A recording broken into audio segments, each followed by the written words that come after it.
Welcome to Score Academy. Kerala PSC PWD assistant engineer electronics exam date publish ചെയ്തു. July 29-നാണ് exam. ഇതോടൊപ്പം തന്നെ ഒരു അപ്ഡേറ്റഡ് സിലബസും പബ്ലിഷ് ചെയ്തിട്ടുണ്ട്.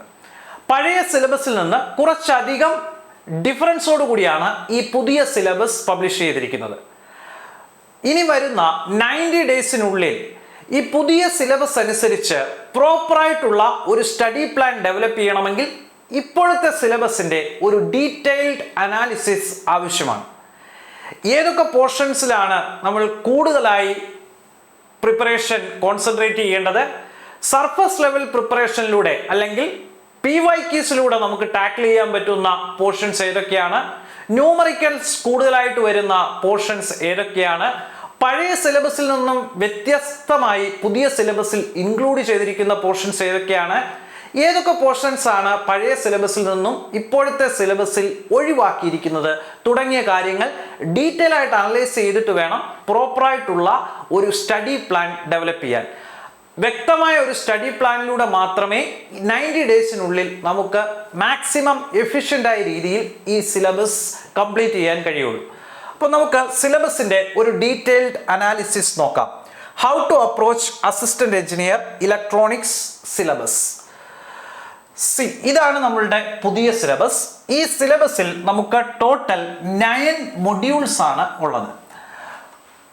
ഈ 9 മൊഡ്യൂൾസിൽ ആണ് നമ്മൾ ടോട്ടൽ 100 മാർക്സ് ഡിവൈഡ് ചെയ്തിരിക്കുന്നത്. എങ്ങനെയാണ് ഇത് ഡിവൈഡ് ചെയ്തിരിക്കുന്നത്? മൊഡ്യൂൾ 8 ഒഴികെയുള്ള എല്ലാ മൊഡ്യൂളിലും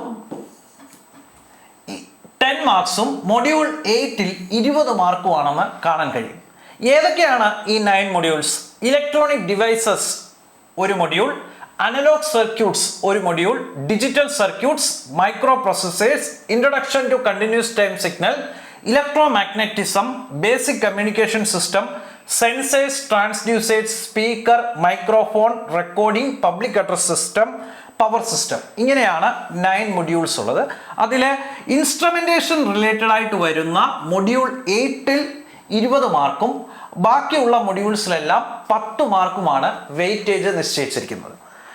ഇവിടെ നോക്കുകയാണെങ്കിൽ ഇലക്ട്രോണിക് ഡിവൈസസ് എന്ന മൊഡ്യൂൾ നിങ്ങൾ പരിശോധിച്ചാൽ റിലേറ്റീവ്ലി ഒരു ചെറിയ മൊഡ്യൂളാണ് അതെന്ന് കാണാൻ കഴിയും. ഒപ്പം introduction to continuous time signals മറ്റു മൊഡ്യൂളുകളെ അപേക്ഷിച്ച് ചെറിയ മൊഡ്യൂളാണെന്ന് കാണാൻ കഴിയും. ദെൻ ബാക്കിയുള്ള മൊഡ്യൂളൊക്കെ നിങ്ങൾ കണ്ടന്റ് വൈസ് നോക്കുകയാണെങ്കിൽ കുറച്ചുകൂടി ഡീറ്റെയിൽഡ് ആയിട്ട് കൊടുത്തിട്ടുണ്ട് എന്നറിയാൻ കഴിയും. അപ്പോൾ നമുക്ക് ഓരോ മൊഡ്യൂളും പരിശോധിക്കാം. ഫസ്റ്റ് മൊഡ്യൂൾ ഇലക്ട്രോണിക് ഡിവൈസസ് ആണ്. ഇത് കഴിഞ്ഞ സിലബസിൽ ഉണ്ടായിരുന്ന മൊഡ്യൂളാണോ? ഏറെക്കുറെ കഴിഞ്ഞ സിലബസിൽ ഇൻക്ലൂഡ് ചെയ്തിരിക്കുന്ന മൊഡ്യൂൾ തന്നെയാണിത്. കഴിഞ്ഞ സിലബസിൽ നമ്മുടെ ഇലക്ട്രോണിക് സർക്യൂട്ട്സ് കംപ്ലീറ്റ് ആയിട്ട് അനലോഗ് ആൻഡ് ഇൻ്റഗ്രേറ്റഡ് സർക്യൂട്ട്സ് എന്നുള്ള ഒറ്റ ഹെഡിങ്ങിലാണ് ഫുൾ ഇലക്ട്രോണിക് സർക്യൂട്ട്സ് റിലേറ്റഡ് ആയിട്ടുള്ള ടോപ്പിക്കുകളും കൊടുത്തിരുന്നത്. എന്നാൽ ഇത്തവണ അവരതിനെ 2 മൊഡ്യൂളുകളായിട്ട് ഡിവൈഡ് ചെയ്തിരിക്കുകയാണ്, ഇലക്ട്രോണിക് ഡിവൈസസ് എന്നും അനലോഗ് സർക്യൂട്ട്സ് എന്നും.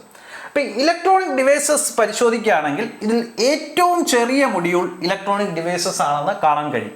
മാത്രവുമല്ല ഇത് ഫസ്റ്റ് ഇയർ ബിടെക്കിന് പഠിക്കുന്ന ബേസിക് ഇലക്ട്രോണിക്സ് റിലേറ്റഡ് ആയിട്ടുള്ള ഒരു മൊഡ്യൂളാണ് എന്ന് ഇതിനുള്ളിലെ ടോപ്പിക്കുകൾ പരിശോധിക്കുമ്പോൾ നമുക്ക് അറിയാൻ കഴിയും.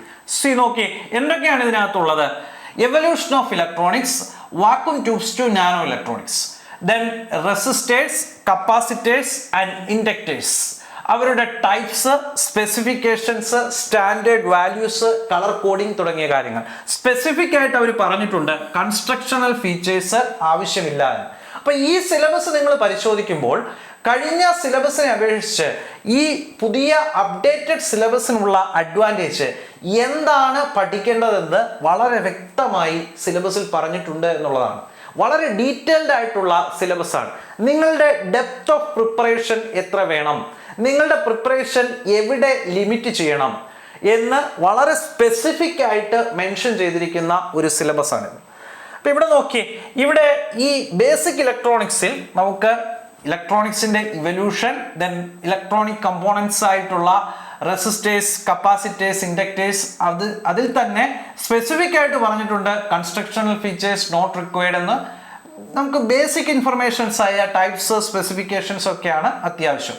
അതുപോലെ പി എൻ ജംഗ്ഷൻ ഡയോഡ് ആണെങ്കിലും എന്താണ് അതിൽ പഠിക്കേണ്ടത് എന്ന് വ്യക്തമായിട്ട് പറഞ്ഞിട്ടുണ്ട്. Principle of operation, V I characteristics, then avalanche breakdown, then ഏതൊക്കെ ഡയോഡുകളാണ് അറിഞ്ഞിരിക്കേണ്ടത്, Zener diode, photo diode, light emitting diode തുടങ്ങിയ ഡയോഡ്സ്.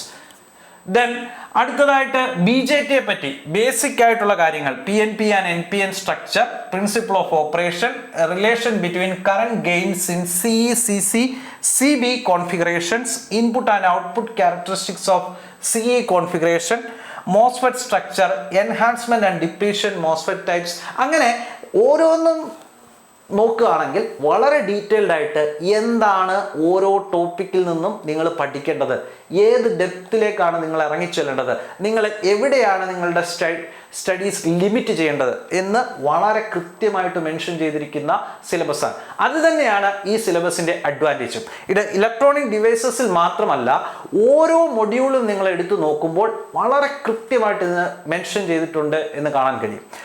അടുത്ത മൊഡ്യൂൾ നോക്കൂ, അനലോഗ് ഇലക്ട്രോണിക്സ് ആണ് നെക്സ്റ്റ് മൊഡ്യൂൾ. ഇവിടെ നമുക്ക് എന്തൊക്കെയാണ് പഠിക്കാനുള്ളത്? Mainly clipping, clamping circuits, then transistor biasing related ആയിട്ടുള്ള കാര്യങ്ങൾ, then amplifier configurations, then MOSFET amplifiers, feedback amplifiers, oscillators, power amplifiers, operational amplifiers, op amp. Then ഒപ്പാമ്പിൽ ഉള്ളിൽ തന്നെ എന്തൊക്കെയാണ് കൃത്യമായിട്ട് പഠിക്കേണ്ടതെന്ന് വ്യക്തമായിട്ട് മെൻഷൻ ചെയ്തിട്ടുണ്ട്. Op amp, oscillators, multivibrators, then 555 timer, voltage controlled oscillator തുടങ്ങിയ കാര്യങ്ങൾ. പഴയ സിലബസ് നിങ്ങൾ പരിശോധിക്കുകയാണെങ്കിൽ അതിലും ഈ കാര്യങ്ങളെല്ലാം ഇൻക്ലൂഡ് ചെയ്തിട്ടുണ്ട്. പക്ഷെ അതിൽ പകരം ഇങ്ങനെ ഡീറ്റെയിൽ ആയിട്ട് കൊടുക്കുന്നതിന് പകരം നമുക്ക് ജസ്റ്റ് ഒരു ഹെഡിങ് മാത്രമാണ് തന്നേക്കുന്നത്. ഇപ്പോൾ ഒപ്പാമ്പിനാണെങ്കിൽ ഒപ്പാമ്പ് സർക്യൂട്ട്സ് എന്ന് മാത്രമായിരിക്കും പറയുന്നത്. അപ്പോൾ അതിനകത്തുനിന്ന് എന്ത് വേണമെങ്കിലും അവർക്ക് ചോദിക്കാം. പക്ഷെ ഇവിടെ സ്പെസിഫിക് ആയിട്ട് എന്താണ് പഠിക്കേണ്ടത്, എന്തൊക്കെ കാര്യങ്ങൾ നിങ്ങളുടെ പഠനത്തിൽ പ്രിപ്പറേഷനിൽ ഇൻക്ലൂഡ് ചെയ്യണം എന്ന് വ്യക്തമായിട്ട് തന്നിട്ടുണ്ട്. അതൊരു ക്ലിയർ അഡ്വാൻറ്റേജ് ആണ്. എവിടെ നമ്മളുടെ സ്റ്റഡീസ് ലിമിറ്റ് ചെയ്യണം, എത്ര ഡെപ്തിൽ നമ്മൾ ഇറങ്ങിച്ചെല്ലണം തുടങ്ങിയ കാര്യങ്ങൾ വ്യക്തമായിട്ട് മനസ്സിലാവും. നമുക്ക് ബ്ലൈൻഡായിട്ട് ഒരു ഹെഡിങ് മാത്രം തന്നു കഴിഞ്ഞാൽ പഠിപ്പിക്കുമ്പോഴും കൺഫ്യൂഷൻ ആവും, പഠിക്കുമ്പോഴും കൺഫ്യൂഷൻ ആവും. നമ്മൾ എത്ര പഠിക്കണം, എന്ത് പഠിക്കണം? ഒപ്പാമ്പെന്ന് വെറുതെ ഒരു ഹെഡിങ് തന്നു കഴിഞ്ഞാൽ അതിനകത്ത് കുറേ കാര്യങ്ങൾ പഠിക്കാനുണ്ട്. അപ്പോൾ ഇതിൽ എവിടം വരെ പഠിക്കണം, എത്ര വരെ പഠിച്ചാൽ നമുക്ക് ഈ എക്സാമിന് പ്രോപ്പറായിട്ട് മാർക്ക് സ്കോർ ചെയ്യാൻ കഴിയും, ഇതിനെപ്പറ്റിയൊക്കെ നമുക്ക് ഒരു ഗസ് മാത്രമേ നടക്കുകയുള്ളൂ. പക്ഷെ ഇവിടെ അങ്ങനെയല്ല. കൃത്യമായിട്ട് എന്താണ് പഠിക്കേണ്ടത്, എന്തൊക്കെയാണ് ഒഴിവാക്കേണ്ടത് എന്നൊക്കെയുള്ള ഒരു ക്ലിയർ പിക്ചർ കിട്ടുന്ന ഒരു സിലബസാണിത്. അത് ഒരു അഡ്വാൻറ്റേജ് ആയിട്ട് വേണം നമ്മൾ കണക്കാക്കാൻ. അടുത്ത മൊഡ്യൂൾ നോക്കൂ, ഡിജിറ്റൽ സർക്യൂട്ട്സ്. ഡിജിറ്റൽ സർക്യൂട്ട്സ് പരിശോധിച്ചാൽ പഴയ സിലബസ് തന്നെയാണ് ഇവിടെയും കൊടുത്തിരിക്കുന്നത്. ഇവിടെ അഡീഷണൽ ആയിട്ട് ഇൻക്ലൂഡ് ചെയ്തിട്ടുള്ളത് ലോജിക് ഫാമിലീസ് മാത്രമാണ്. എന്നാൽ പഴയ സിലബസിൽ ഉണ്ടായിരുന്ന FPGA ഇവിടെ ഒഴിവാക്കിയിട്ടുണ്ട്. പക്ഷെ നിങ്ങൾ സിലബസിൻ്റെ ലെങ്ത് നോക്കുകയാണെങ്കിൽ പഴയ സിലബസിൽ ഡിജിറ്റൽ സർക്യൂട്ട് മേ ബി ഇത്രേ ഉണ്ടാവുള്ളൂ എന്നുള്ളതിൻ്റെ കാരണം അവിടെ ഡീറ്റെയിൽഡ് ആയിട്ടൊന്നും കൊടുത്തിട്ടില്ല എന്നുള്ളതാണ്. ഇപ്പോൾ കോമ്പിനേഷണൽ സർക്യൂട്ട്സ് ആണെങ്കിൽ കോമ്പിനേഷണൽ ആൻഡ് അരിത്തമെറ്റിക് സർക്യൂട്ട്സ് എന്ന് മാത്രമേ കൊടുത്തിട്ടുള്ളൂ. പക്ഷെ ഇവിടെയാണെങ്കിലോ കൃത്യമായിട്ട് അരിത്തമെറ്റിക് സർക്യൂട്ട്സിൽ എന്തൊക്കെയാണ് നിങ്ങൾ പഠിക്കേണ്ടത്, half order, full order, subtractor, serial and parallel order, BCD order തുടങ്ങി എന്താണ് പഠിക്കേണ്ടത് എന്നുള്ള കാര്യങ്ങൾ കൃത്യമായിട്ട് കൊടുത്തിട്ടുണ്ട് എന്നുള്ളതാണ് ഇവിടുത്തെ പ്രത്യേകത.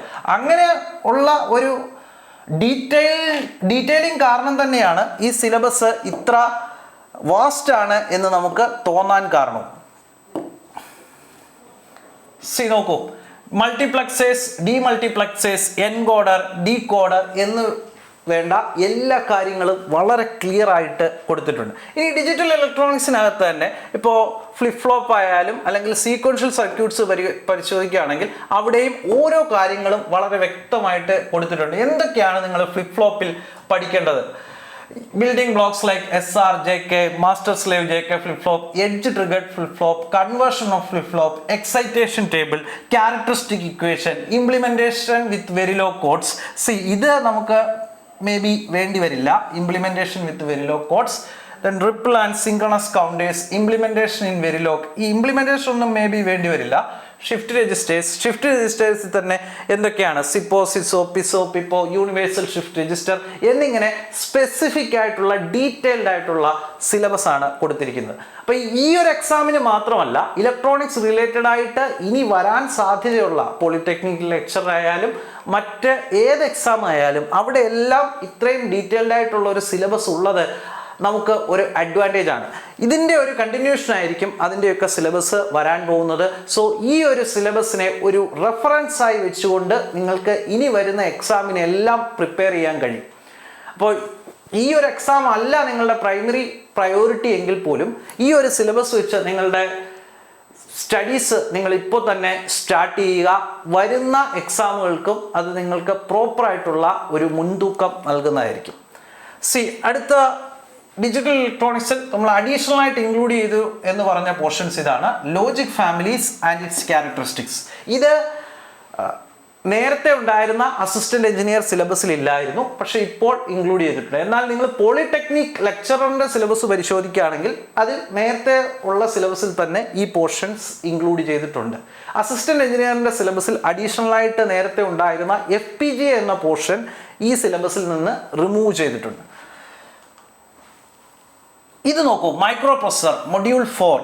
സോ ഇത് ടോട്ടലി ഒരു പുതിയ മൊഡ്യൂളാണ്.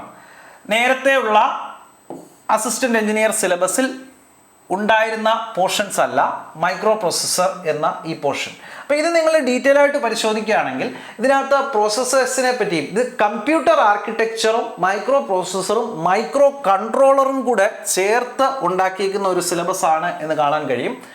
നമ്മുടെ basic computer architecture, Harvard architecture, von Neumann architecture, RISC architecture തുടങ്ങിയ കാര്യങ്ങളെല്ലാം, ദെൻ ബേസിക് ബ്ലോക്ക് ഡയഗ്രാം എല്ലാം ഇൻക്ലൂഡ് ചെയ്തിട്ടുണ്ട്. ദെൻ നമ്മുടെ ഇൻസ്ട്രക്ഷൻ സെറ്റും മറ്റു കാര്യങ്ങളും എല്ലാം ഇൻക്ലൂഡ് ചെയ്തിട്ടുണ്ട്. ഒപ്പം at the end of this module നമ്മൾ മെമ്മറീസിനെ പറ്റി ഒരു ഡീറ്റെയിൽഡ് സെഷനും ഇൻക്ലൂഡ് ചെയ്തിട്ടുണ്ട്. Memories system, types of memory, then cache മെമ്മറിയെ പറ്റി എന്തൊക്കെ കാര്യങ്ങളാണ്, മാപ്പിംഗ് ടെക്നിക്സ് എങ്ങനെയാണ്, improving cache performance, virtual memory, memory overlay, address management, memory management, IO organisation, direct memory access DMA തുടങ്ങിയ കാര്യങ്ങളെല്ലാം ഇതിനകത്ത് ഇൻക്ലൂഡ് ചെയ്തിട്ടുള്ളതായിട്ട് കാണാൻ കഴിയും. അപ്പോൾ ഇത് ഒരു കംപ്ലീറ്റ്ലി ന്യൂ സിലബസ് ആണ്. നേരത്തെ ഉണ്ടായിരുന്ന അസിസ്റ്റന്റ് എഞ്ചിനീയർ സിലബസിൽ ഉണ്ടായിരുന്നില്ല. പോളിയുടെ സിലബസിൽ കുറച്ച് മൈക്രോ പ്രോസസറിനെ പറ്റി ഇൻക്ലൂഡ് ചെയ്തിരുന്നു. അപ്പോൾ ഈ സിലബസ് കുറച്ചുകൂടി ഡീറ്റെയിൽ ആയിട്ട് നിങ്ങൾ അനലൈസ് ചെയ്യുകയാണെങ്കിൽ ഇത് സ്പെസിഫിക് ആയിട്ട് ഈ മെമ്മറിക്ക് തൊട്ട് മുമ്പ് വരെയുള്ള പോർഷൻസ് നോക്കുകയാണെങ്കിൽ നമ്മുടെ KTU S4 micro controller syllabus 8051 micro controller syllabus base ചെയ്തിട്ടാണ് ഈ സിലബസ് ഫോം ചെയ്തിരിക്കുന്നതെന്ന് കാണാൻ കഴിയും. അപ്പോൾ ഇത് ഒരു പുതിയ മൊഡ്യൂളാണ്, നമുക്ക് പുതിയതായിട്ട് പ്രിപ്പയർ ചെയ്തെങ്കിലേ മതിയാകൂ.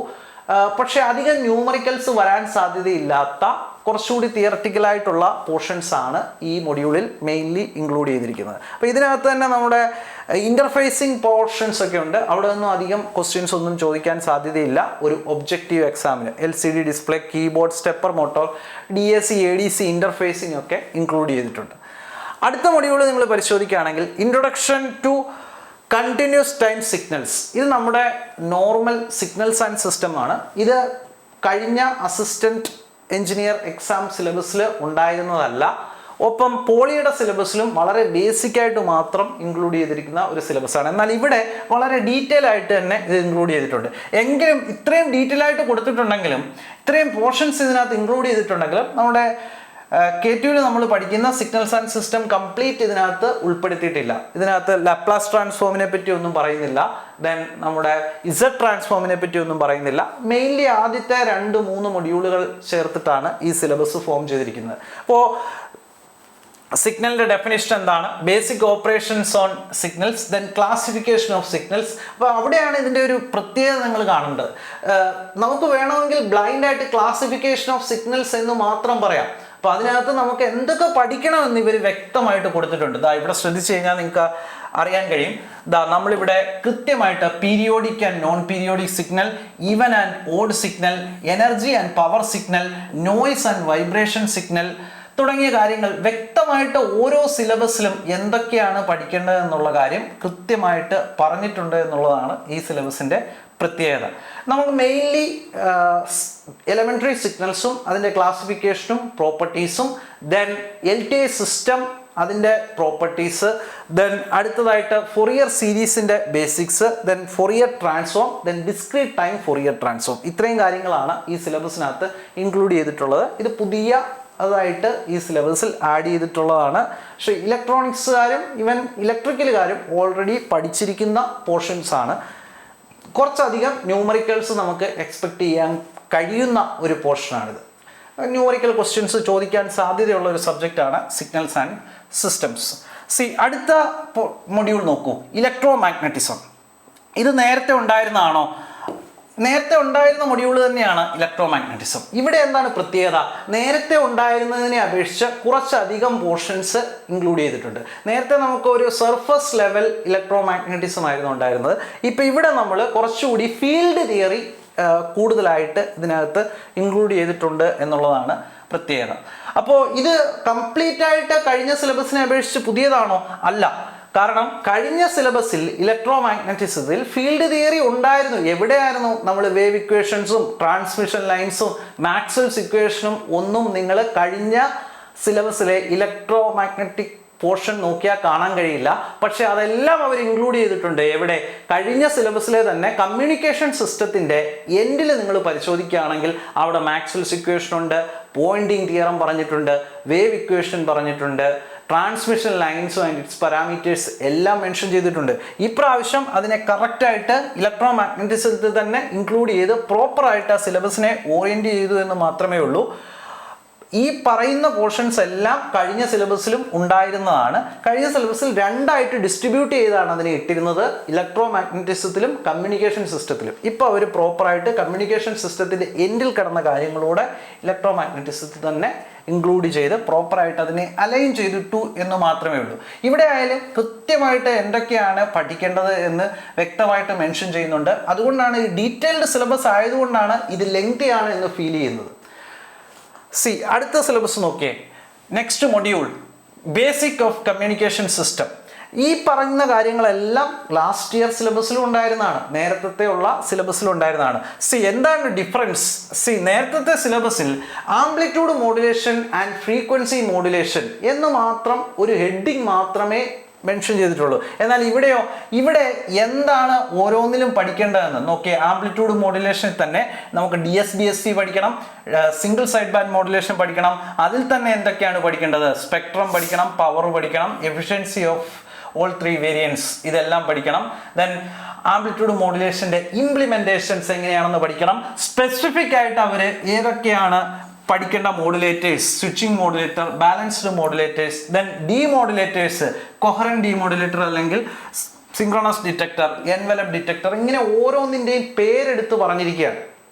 അപ്പം നേരത്തെയും ഇതെല്ലാം പഠിക്കാനുണ്ട്. നേരത്തെ ആംപ്ലിറ്റ്യൂഡ് മോഡുലേറ്റേഴ്സ് എന്നേ പറഞ്ഞിട്ടുള്ളൂ, അല്ലെങ്കിൽ ഡീമോഡുലേറ്റേഴ്സ് എന്നേ പറഞ്ഞിട്ടുള്ളൂ. അപ്പോൾ കുറച്ച് പേര് വിചാരിക്കും നമ്മൾ ജസ്റ്റ് അതിൻ്റെ പേര് മാത്രം പഠിച്ചു പോയാൽ പോരെ എന്ന് വിചാരിക്കും. ഇപ്പോഴാണെങ്കിൽ അത് പോരാ എന്നുള്ളത് കൊണ്ടാണ് സ്പെസിഫിക് ആയിട്ട് അവർ ഓരോന്നിൻ്റെയും പേരെടുത്ത് പറഞ്ഞിരിക്കുന്നത്. അപ്പോൾ ഓരോന്നിനെ പറ്റിയും ഡീറ്റെയിൽ ആയിട്ട് പഠിക്കണം. അപ്പം നേരത്തെ ഇത് തന്നെ ആയിരിക്കാം ഉദ്ദേശിച്ചിരിക്കുന്നത്. എക്സാമിന് ചിലപ്പോൾ അതിൽ നിന്ന് ക്വസ്റ്റ്യൻ ചോദിച്ചാൽ അത് സിലബസിൽ ഇല്ലാത്തതാണെന്ന് നമുക്ക് പറയാൻ കഴിയില്ല. ആംപ്ലിറ്റ്യൂഡ് മോഡുലേറ്റേഴ്സ് എന്ന് പറഞ്ഞിട്ട് സ്വിച്ചിങ് മോഡുലേറ്റേഴ്സിൻ്റെ അനാലിസിസ് റിലേറ്റഡ് ആയിട്ടുള്ള ഒരു ക്വസ്റ്റ്യൻ ചോദിച്ചാൽ ഇത് സിലബസിൽ ഇല്ലാത്തതാണ് എന്ന് നമുക്ക് പറയാൻ കഴിയില്ല. പക്ഷെ ഇപ്പോൾ കൃത്യമായിട്ട് അവർ അതിനെല്ലാം മെൻഷൻ ചെയ്തിട്ടുണ്ട്. ഏതൊക്കെ മോഡുലേറ്റേഴ്സ് ആണ് നിങ്ങൾ പഠിക്കേണ്ടത്, ഏതൊക്കെ ഡീമോഡുലേറ്റേഴ്സ് ആണ് നിങ്ങൾ പഠിക്കേണ്ടത് എന്ന് കൃത്യമായിട്ട് മെൻഷൻ ചെയ്തിട്ടുണ്ട്. അതുകൊണ്ട് തന്നെയാണ് നമ്മൾ ക്ലാസ് എടുത്തപ്പോഴും വളരെ ഡീറ്റെയിൽഡ് ആയിട്ടുള്ള അനാലിസിസിലൂടെയാണ് നമ്മൾ ഈ പോർഷൻസിൻ്റെ എല്ലാം ക്ലാസ്സുകൾ കവർ ചെയ്തിരിക്കുന്നത്. അപ്പോൾ കുറച്ച് ആൾക്കാർക്കൊക്കെ ഒരു ഡൗട്ട് ഉണ്ടായിരുന്നു, നമ്മൾ ഇത്രയും ഡീറ്റെയിൽഡ് ആയിട്ട് പോകണോ, അതിനകത്ത് ജസ്റ്റ് ഒരു 1 വേർഡല്ല മെൻഷൻ ചെയ്തിട്ടുള്ളൂ, അതിനുവേണ്ടി ഇത്രയും ഡെപ്തിൽ നമ്മൾ ഇത് പഠിക്കണോ എന്ന്. ആ ഡൗട്ട് ക്ലിയർ ചെയ്യുന്ന രീതിയിലുള്ള ഒരു സിലബസ് ഫോർമേഷനാണ് ഇപ്പോൾ കേരള PSCയുടെ ഭാഗത്തു നിന്ന് ഉണ്ടായിട്ടുള്ളത്. ഇനി വരുന്ന ലെക്ചറർ എക്സാമിനും നമുക്ക് ഇതുപോലെ ഒരു ഡീറ്റെയിൽഡ് ആയിട്ടുള്ള സിലബസ് തന്നെ പ്രതീക്ഷിക്കാം. അപ്പോൾ ആ രീതിയിലുള്ള പ്രിപ്പറേഷൻ നമ്മൾ ഇപ്പോഴേ സ്റ്റാർട്ട് ചെയ്യണം. അല്ലാതെ പെരിഫറലായ ഒരു പ്രിപ്പറേഷനുമായി പോയാൽ ലാസ്റ്റ് 90 ഡേയ്സിന് മുമ്പ് ഒരു സിലബസ് വന്നു കഴിയുമ്പോൾ പിന്നീട് നമുക്ക് ഇത്രയും വലിയ സിലബസ് ഇത്ര വേഗം ഇത്ര കുറഞ്ഞ സമയത്തിൽ എങ്ങനെ പഠിക്കും എന്നുള്ള രീതിയിലുള്ള ഒരു കൺസേണുമായിട്ട് ഇരിക്കാൻ കഴിയില്ല. സോ ഇതിനെ ഒരു റെഫറൻസായി കണ്ട്, ഈ സിലബസിനെ ഒരു റെഫറൻസായി കണ്ട് ഇപ്പോൾ തന്നെ ഈ രീതിയിൽ ഡീറ്റെയിൽഡ് ആയിട്ടുള്ള പ്രിപ്പറേഷൻ നമ്മൾ സ്റ്റാർട്ട് ചെയ്യണം. ഓക്കെ, അടുത്ത കമ്മ്യൂണിക്കേഷൻ സിസ്റ്റത്തിലെ മെജോറിറ്റി ഓഫ് സിലബസ് നമ്മൾ കണ്ടു. ഇനി ഇതിൻ്റെ ഡിജിറ്റൽ മോഡുലേഷൻ സ്കീംസ് ആയാലും ഇതിനകത്തെല്ലാം വളരെ കൃത്യമായിട്ട് പറഞ്ഞിട്ടുണ്ട്. നേരത്തെ സിലബസിൽ ഡിജിറ്റൽ മോഡുലേഷൻ സ്കീമിൽ ASK, FSK, PSK എന്നേ പറഞ്ഞിട്ടുള്ളൂ. ഇതിനകത്ത് എന്തൊക്കെയാണ് പഠിക്കേണ്ടത്, ASKക്കകത്തുനിന്ന് എന്തൊക്കെയാണ് പഠിക്കേണ്ടത്, PSKക്കകത്ത് നിന്ന് എന്തൊക്കെയാണ് പഠിക്കേണ്ടത് തുടങ്ങിയ കാര്യങ്ങളെല്ലാം ഡീറ്റെയിൽഡ് ആയിട്ട് മെൻഷൻ ചെയ്തിട്ടുണ്ട്. ഇനി നമ്മുടെ ഏറ്റവും ഇമ്പോർട്ടൻ്റ് ആയിട്ടുള്ള 20 മാർക്സിനുള്ള ഒരു മൊഡ്യൂളാണ് ഈ കാണുന്നത്, മൊഡ്യൂൾ 8. ഇത് ഇൻസ്ട്രുമെന്റേഷൻ റിലേറ്റഡ് ആയിട്ടുള്ള മൊഡ്യൂളാണ്. Sensors, transducers, speaker, microphone, recording, public addressing system ഇവരെല്ലാം ഇൻക്ലൂഡ് ചെയ്തിട്ടുള്ള നമ്മുടെ പഴയ 2016 KTU സ്കീം അപ്ലൈഡ് ഇലക്ട്രോണിക്സിലെ ഒരു S4 സെൻസേഴ്സ് റിലേറ്റഡ് ആയിട്ടുള്ള ഒരു സബ്ജക്റ്റിനെ ബേസ് ചെയ്തിട്ടേക്കുന്ന ഒരു സിലബസ് ആണ്. അപ്പോൾ ഇത് വളരെ ലെങ്തി ആയിട്ടുള്ള ഒരു മൊഡ്യൂളാണ്. പക്ഷേ ഈ മൊഡ്യൂൾ നിങ്ങൾ പരിശോധിച്ചാൽ നിങ്ങൾക്ക് കാണാൻ കഴിയും ഇത് ഒരു സർഫസ് അപ്രോച്ച് മാത്രം ആവശ്യമുള്ള ഒരു മൊഡ്യൂളാണ്. കാരണം കൂടുതലും തിയററ്റിക്കൽ പോർഷൻസ് ആണ് ഇതിനകത്ത് ഇൻക്ലൂഡ് ചെയ്തിരിക്കുന്നത്. അപ്പോൾ നമുക്ക് പ്രോപ്പറായിട്ടുള്ള സമയം ഇല്ലെങ്കിൽ ഒരു സർഫസ് ലെവൽ അപ്രോച്ചിലൂടെയും ദെൻ PYQs വളരെ കൂടുതൽ സോൾവ് ചെയ്യുന്നതിലൂടെയും ഈസി ആയിട്ട് ഈ മൊഡ്യൂളിലെ ക്വസ്റ്റ്യൻസ് നമുക്ക് ആൻസർ ചെയ്യാൻ കഴിയും. അപ്പോൾ അങ്ങനെ ഓരോ മൊഡ്യൂളിനെയും നിങ്ങൾ തരം തിരിച്ച് ഏത് രീതിയിലുള്ള മൊഡ്യൂളാണ്, ഇപ്പോൾ സിഗ്നൽസ് ആൻഡ് സിസ്റ്റം അത് കുറച്ചുകൂടി ന്യൂമറിക്കൽ റിലേറ്റഡ് ആയിട്ടുള്ള ഒരു മൊഡ്യൂളാണ്. ഇലക്ട്രോ മാഗ്നറ്റിസം അത് നമുക്ക് കുറച്ചുകൂടെ കോൺസെപ്ച്വൽ അനാലിസിസ് ആവശ്യമുള്ള ആ രീതിയിൽ ക്വസ്റ്റ്യൻസ് വന്നാൽ ചെയ്യാൻ കഴിയുന്ന ടൈപ്പ് മൊഡ്യൂൾസാണ്. അപ്പോൾ ഓരോ മൊഡ്യൂളിനെയും ആ രീതിയിൽ തരം തിരിച്ച് അതിൻ്റെ ഓരോന്നിൻ്റെയും സിഗ്നിഫിക്കൻസ് പ്രോപ്പറായിട്ട് മനസ്സിലാക്കിയുള്ള ഒരു സ്റ്റഡി പ്ലാനിലൂടെയോ നമുക്ക് 90 ഡേയ്സിനുള്ളിൽ ഇത് പ്രോപ്പറായിട്ട് കവർ ചെയ്യാൻ കഴിയുള്ളൂ. ഇത് വളരെ വലിയൊരു മൊഡ്യൂളാണ്. ഇൻസ്ട്രുമെന്റേഷൻ റിലേറ്റഡ് ആയിട്ടുള്ള മൊഡ്യൂളാണ്, മൊഡ്യൂൾ 8. അതുകൊണ്ട് തന്നെ 20 മാർക്ക് ആ മൊഡ്യൂളിന് കൊടുത്തിട്ടുണ്ട്. അപ്പോൾ ആ 20 മാർക്കിൽ നമുക്ക് കുറച്ച് PYQസും കുറച്ച് തിയററ്റിക്കൽ സർഫസ് ലെവൽ അപ്രോച്ചിലൂടെയും മെജോറിറ്റി മാർക്കും സ്കോർ ചെയ്യാൻ കഴിയുമെന്നാണ് നമ്മൾ പ്രതീക്ഷിക്കുന്നത്. ഇനി നമ്മുടെ അവസാനത്തെ module 9th module power system, electrical related ആയിട്ടുള്ള ഒരു മൊഡ്യൂളാണ് ഈ മൊഡ്യൂൾ. അപ്പോൾ ഇതും കുറച്ച് ലെങ്തി ആയിട്ടുള്ള മൊഡ്യൂളാണ്. ഈ മൊഡ്യൂളിൻ്റെ ലാസ്റ്റ് പോർഷൻ നിങ്ങൾ പരിശോധിക്കുകയാണെങ്കിൽ ഇതിൽ കുറച്ച് പവർ ഇലക്ട്രോണിക്സ് റിലേറ്റഡ് ആയിട്ടുള്ള ടോപ്പിക്കും ഇൻക്ലൂഡ് ചെയ്തിട്ടുണ്ടെന്ന് കാണാൻ കഴിയും. നമ്മുടെ ഫസ്റ്റ് ഇലക്ട്രോണിക് ഡിവൈസസ് ആൻഡ് സർക്യൂട്ട്സിൻ്റെ പോർഷനിൽ SCRA, ട്രയാക്ക്, അതിൻ്റെ വർക്കിംഗ്, ആപ്ലിക്കേഷൻ തുടങ്ങിയ പവർ ഇലക്ട്രോണിക് ഡിവൈസസിൻ്റെ കുറച്ച് പോർഷൻസ് ഇൻക്ലൂഡ് ചെയ്തിട്ടുണ്ട്. പവർ ഇലക്ട്രോണിക്സിൻ്റെ ബാക്കിയുള്ള കുറച്ച് പോർഷൻസ് ഈ പവർ സിസ്റ്റം എന്ന പോർഷൻ്റെ എൻഡിൽ നമുക്ക് regulators, regulator ICs, SMPS, UPS തുടങ്ങിയ കുറച്ച് കാര്യങ്ങളുമായിട്ട് ബന്ധപ്പെട്ട് ഈ ഒരു ഭാഗം മുതൽ പവർ ഇലക്ട്രോണിക്സ് റിലേറ്റഡ് ആയിട്ടുള്ള കുറച്ച് ടോപ്പിക്കും ഇതിനകത്ത് ഇൻക്ലൂഡ് ചെയ്തിട്ടുണ്ട്. അപ്പോൾ സിലബസ് വാസ്റ്റ് ആണ് എന്ന് കരുതി പാനിക് ആവേണ്ട കാര്യമില്ല. പഴയ സിലബസിനെ തന്നെ ഒന്ന് മോഡിഫൈ ചെയ്താണ് ഇവിടെ കൊടുത്തിരിക്കുന്നത്.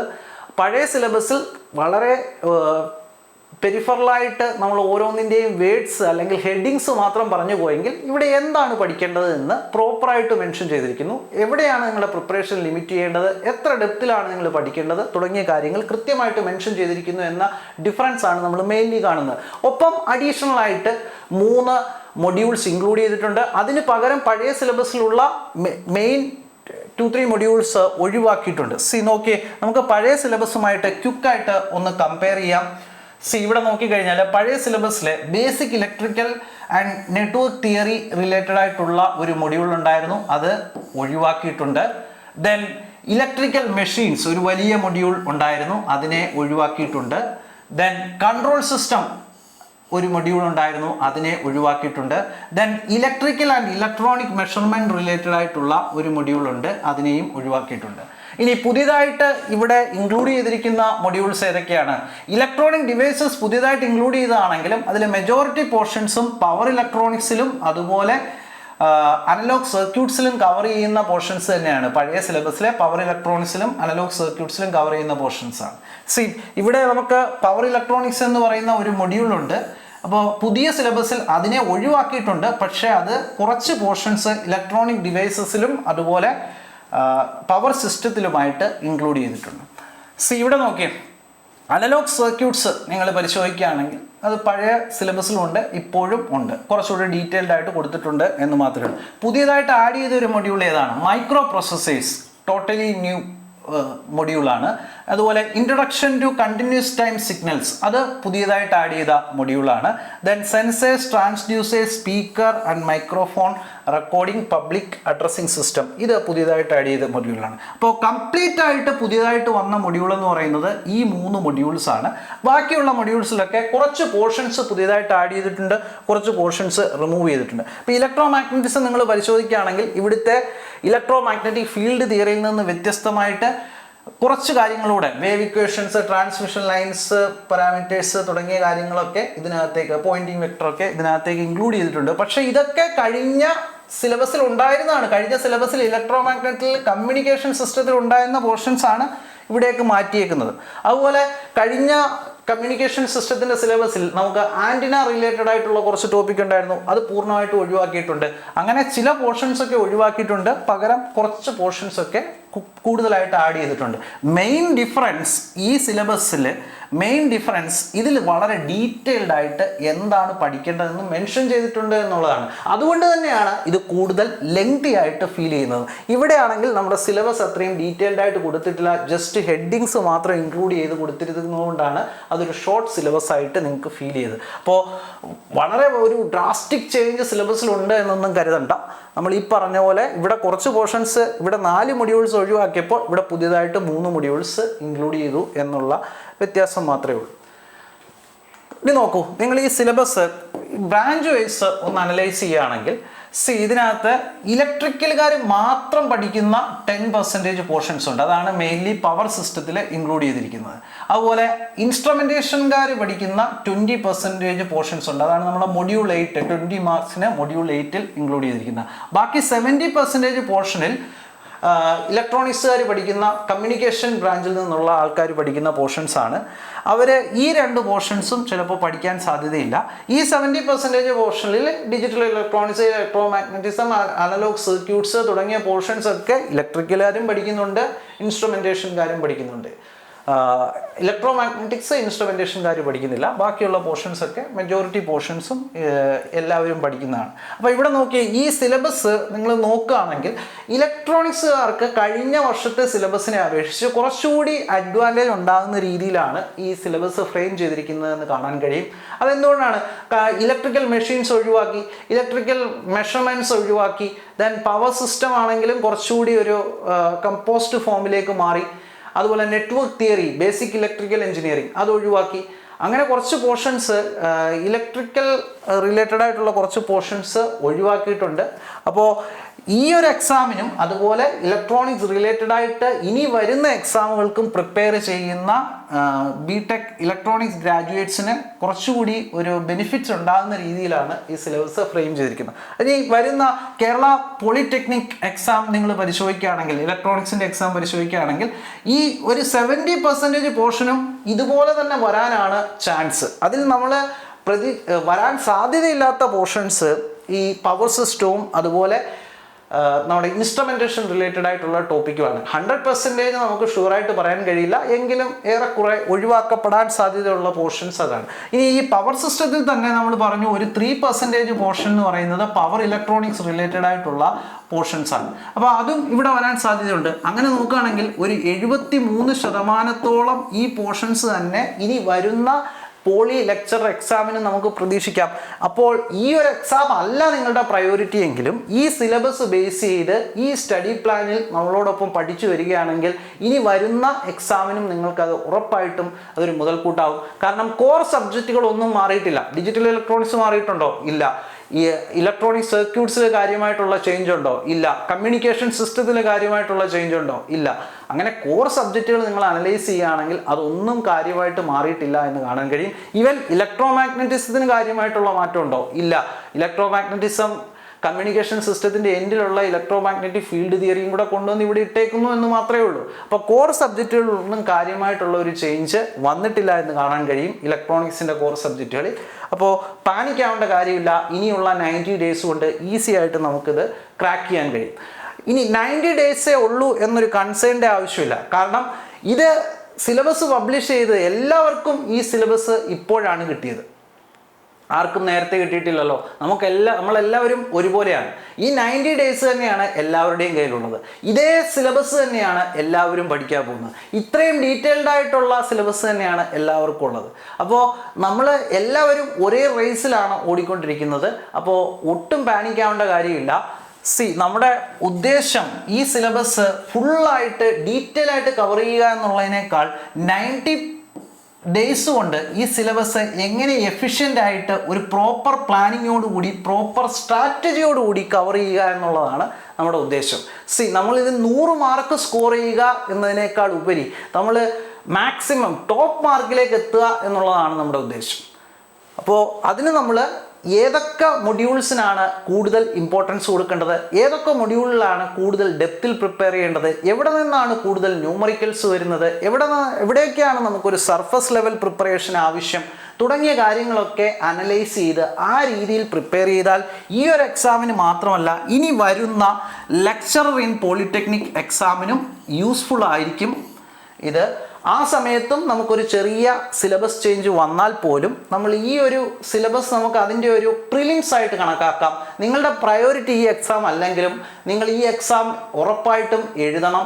കാരണം ഇത് നിങ്ങൾക്ക് ഒരു പരിശീലനമാണ്, അടുത്ത എക്സാമിലേക്കുള്ള ഒരു പരിശീലനമാണ്.